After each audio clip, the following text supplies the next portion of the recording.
नन्ना नन्ना नन्ना नन्ना। नहीं नहीं नहीं, आज आपको बनारस का पान नहीं खिला रही हूँ, बनारस की फेमस बैगन की कलौंजी बनाना सिखाने जा रही हूँ। तो बनारस की ही क्या, यूपी की और यहाँ तक बिहार की भी बहुत ही एक फेवरेट डिश है ये बैगन की कलौंजी।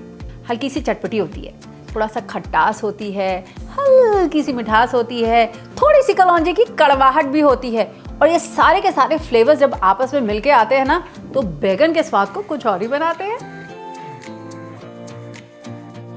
तो आज बैगन की कलौंजी बनाने के लिए ना सबसे पहले तो ये देख लेंगे कि हमको बैगन कौन सा लेना है, फिर कलौंजी का मसाला बनाएंगे। और ये मसाला भी ना दो तरीके से बनता है, एक सूखा मसाला और एक गीला मसाला। और हम बिल्कुल ट्रेडिशनल तरीके से बनारसी मसाला बनाएंगे जो गीला होगा, और इस मसाले में प्याज और लहसुन भी पड़ता है। बस फिर क्या करना है, मसाले को बैगन में फिल करना है, इसे पका लेना है, सिंपल। तो फिर चलिए शुरू करें।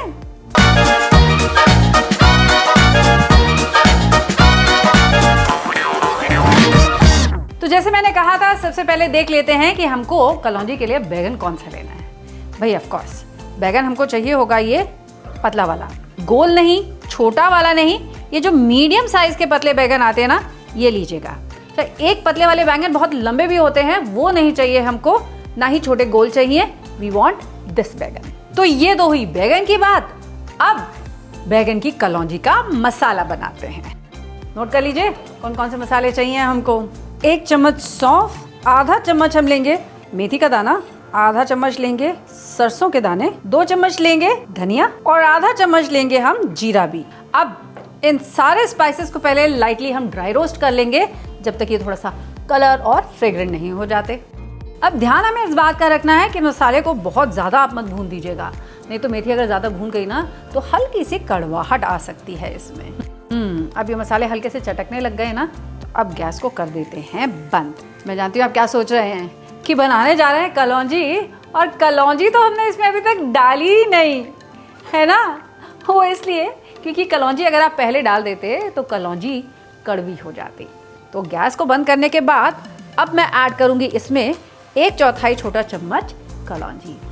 यही तो वो स्पाइस है जो देता है हमारी बैगन की कलौंजी को उसका असली फ्लेवर। अब मेरे पास है यहाँ पर ये 3 से 4 खड़ी लाल मिर्च, इनको भी लाइटली रोस्ट कर लेंगे। पैन में जितनी हीट है ना उतने में ये गर्म हो जाएंगी। तो ये तो हो गया हमारा सूखा मसाला।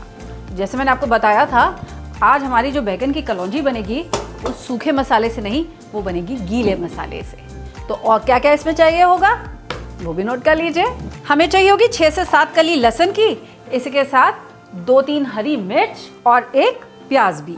अब ट्रेडिशनली ना इस मसाले को पीसा जाता है सिलबट्टे पे। ऑफ कोर्स आप चाहें तो ये काम मिक्सी में भी कर सकते हैं, लेकिन सिलबट्टे पे क्या होता है, मसाले में आपको ज़्यादा पानी नहीं मिलाना पड़ता, and as you grind it मसाला जो है वो अपना पानी छोड़ता है, जिसकी वजह से मसाले में ज़्यादा पानी की ज़रूरत नहीं पड़ती। तो चलिए हम भी आज सिलबट्टे पे ही पीसते हैं ना अपना मसाला। तो आ गया हमारा सिलबट्टा भी। अब टू इंश्योर कि आपका सिलबट्टा स्लिप ना करे, आप इसके नीचे या तो कोई वेट टिश्यू या फिर एक कपड़ा बिछा लीजिए। अब पहले इस पे हम अपना सूखा मसाला पीस लेते हैं।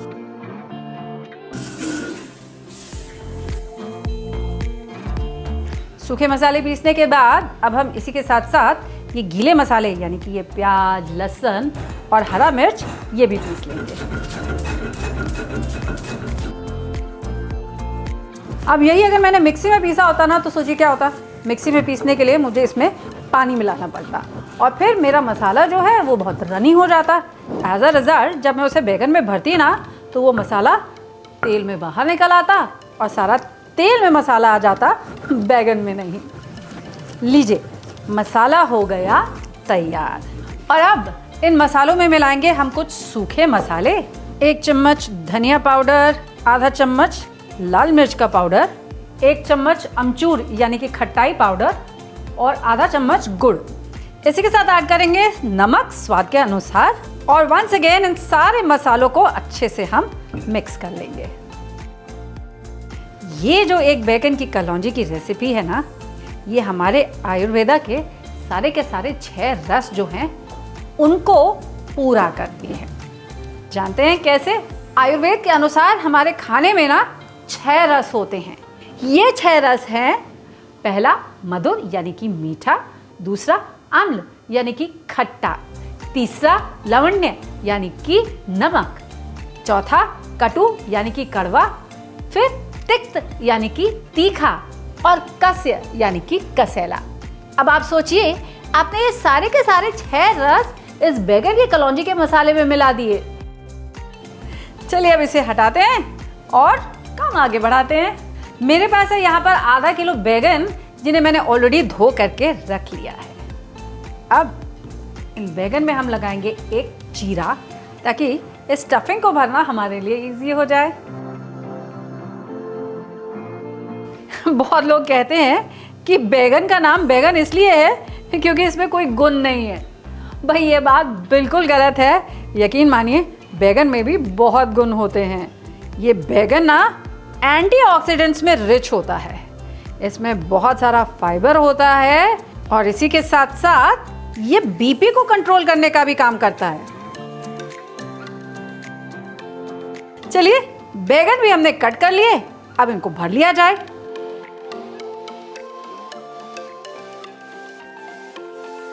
तो ये तो बन रही है मेरी फेवरेट बैगन की सब्जी। आपको बैगन की कौन सी सब्जी सबसे ज्यादा अच्छी लगती है? जल्दी से कमेंट करके मुझे बताइए।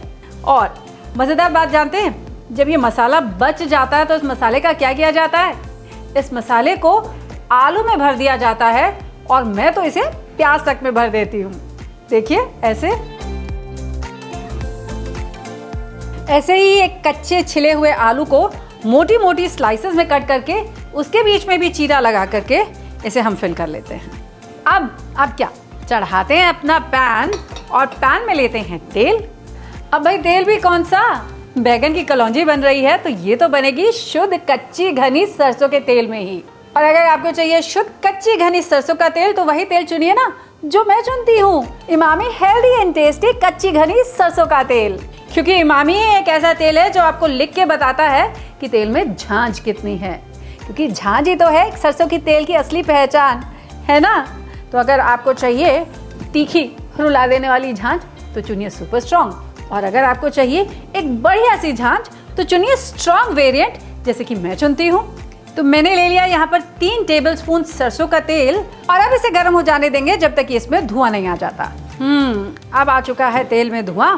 गैस को करते हैं बंद और पहले इसे हम थोड़ा सा ठंडा हो जाने देंगे। चलिए, अब तेल थोड़ा ठंडा हो चुका है ना, अब ऐड करते हैं इसमें अपने बैगन।